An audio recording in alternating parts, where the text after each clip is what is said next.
Hello friends, आप लोग कैसे हैं।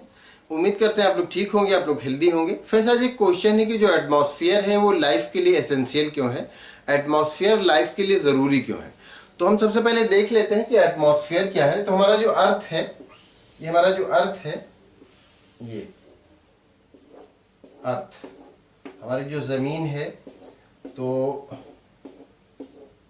उसके चारों तरफ जो एयर वाला एरिया है, जहाँ जहाँ पर एयर पाया जाता है, पूरा चारों तरफ, ये अर्थ हम जानते हैं ऐसे गोल है, तो उसके चारों तरफ जहाँ जहाँ तक एयर पाया जाता है उस एरिया को हम एटमॉस्फेयर कहते हैं। जहाँ जहाँ तक एयर पाया जाता है तो वो एरिया क्या हो गया, एटमॉस्फेयर। अब ये एटमॉस्फेयर, अब ये यहाँ पर साइड में इस तरह से हमने ये एटमॉस्फेयर ड्रॉ किया है। ये पूरा एरिया है एटमॉस्फेयर का, ये जो पूरा गोल है, तो ये एटमॉस्फेयर भी चारों तरफ से पूरा घिरा हुआ है, इसके चारों तरफ से इसको घेरे हुए है।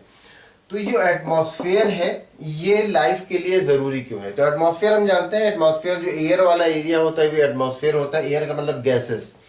तो एटमॉस्फेयर में बहुत तरह की गैसेस पाई जाती हैं और इन्हीं में हम सांस लेते हैं। जैसे हम जब सांस लेते हैं तो रेस्पिरेशन में हम ऑक्सीजन अंदर लेते हैं और कार्बन डाइऑक्साइड बाहर निकालते हैं। तो ऑक्सीजन क्या होता है, ऑक्सीजन भी इसी में पाया जाता है और कार्बन डाइऑक्साइड भी इसी में पाया जाता है। मतलब ये कि ऑक्सीजन हमने लिया, कार्बन डाइऑक्साइड निकाला, तो हमारी लाइफ के लिए वो ज़रूरी है। प्लांट्स की अगर बात करें तो प्लांट भी जब रेस्पिरेशन करते हैं तो रेस्पिरेशन में ऑक्सीजन लेते हैं और कार्बन डाइऑक्साइड बाहर निकालते हैं। लेकिन फोटोसिंथेसिस में प्लांट क्या करते हैं, फोटोसिंथेसिस में वो कार्बन डाइऑक्साइड अंदर लेते हैं और ऑक्सीजन बाहर निकालते हैं। तो फोटोसिंथेसिस में ही प्लांट फूड बनाते हैं। तो प्लांट को फूड बनाने के लिए कार्बन डाइऑक्साइड की नीड होती है और कार्बन डाइऑक्साइड उनको कहाँ से मिलता है, एटमॉस्फेयर से मिलता है। तो मतलब ये कि प्लांट की लाइफ के लिए भी एटमॉस्फेयर ज़रूरी है और एनिमल की लाइफ के लिए भी एटमॉस्फेयर ज़रूरी है। तो ये ऑक्सीजन हुआ, कार्बन डाइऑक्साइड हुआ, नाइट्रोजन हुआ, ये सारी गैसेस कहाँ पाई जाएंगी, सब जाहिर सी बात है एटमॉस्फेयर में ही पाई जाएंगी। और इसके अलावा कोई चीज़ बर्न करना है, कंबस्टन के लिए किसकी नीड होती है, उसके लिए भी ऑक्सीजन नीड होती है, ऑक्सीजन की नीड होती है। तो ऑक्सीजन के बगैर बर्निंग भी पॉसिबल नहीं है और बर्निंग भी हमारे लिए ज़रूरी है, हमारे जिंदा रहने के लिए कंबस्टन ज़रूरी है। तो वो उसके लिए भी क्या होगा, उसके लिए हमें ऑक्सीजन की नीड होगी, जो कहाँ से मिलेगा, हमें एटमॉस्फेयर से मिलेगा। तो ये सारी चीज़ें हो गई। अब इसमें एटमॉस्फेयर में क्या होता है, बाहर की तरफ से अल्ट्रावायलेट रेज को बचाने के लिए जो ओजोन लेयर पाई जाती है, जो ओजोन का पूरा अम्ब्रेला है, ओजोन लेयर है, जो कि हमें अल्ट्रावायलेट रेज से बचाता है। जो सनलाइट से अल्ट्रावायलेट रेज आती हैं वो उससे फिल्टर होकर हमारे तक आती हैं, तो इसलिए हमें उससे प्रॉब्लम नहीं होती, हमारी स्किन को प्रॉब्लम नहीं होती और हमें बहुत सारी प्रॉब्लम से हम बच जाते हैं। अल्ट्रावायलेट रेज चूंकि वहीं पर फिल्टर होकर आती है इसलिए। तो ये भी एटमॉस्फेयर का ही पार्ट है। तो इस तरह से भी एटमॉस्फेयर हमारे लिए ज़रूरी है। और एटमॉस्फेयर क्या करता है, एटमॉस्फेयर एक तरह से टेम्परेचर बफर का काम करता है। टेम्परेचर बफर का काम मतलब ये कि जैसे यहाँ से सूरज निकल रहा है, तो अब इससे जो रेडिएशन आएगा उससे क्या होगा, ये पूरा एरिया हीट हो जाएगा।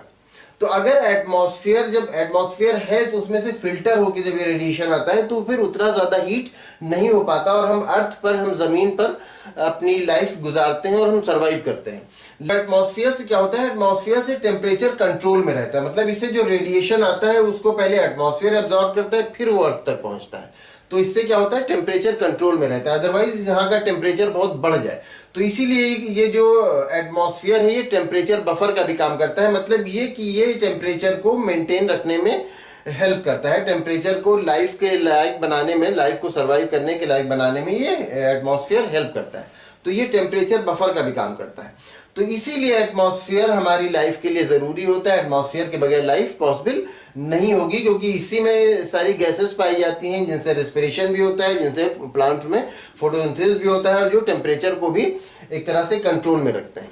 और जो अल्ट्रावायलेट रेडिएशन है उससे भी जो ओजोन लेयर है वो हमें हार्म से बचाती है। तो उम्मीद करते हैं आप समझ गए होंगे कि लाइफ के लिए एटमॉस्फेयर एसेंशियल क्यों है, एटमॉस्फेयर ज़रूरी क्यों है। अगर इसमें कोई कंफ्यूजन है या किसी तरह का कोई और क्वेश्चन है तो आप पूछ सकते हैं। Thank you.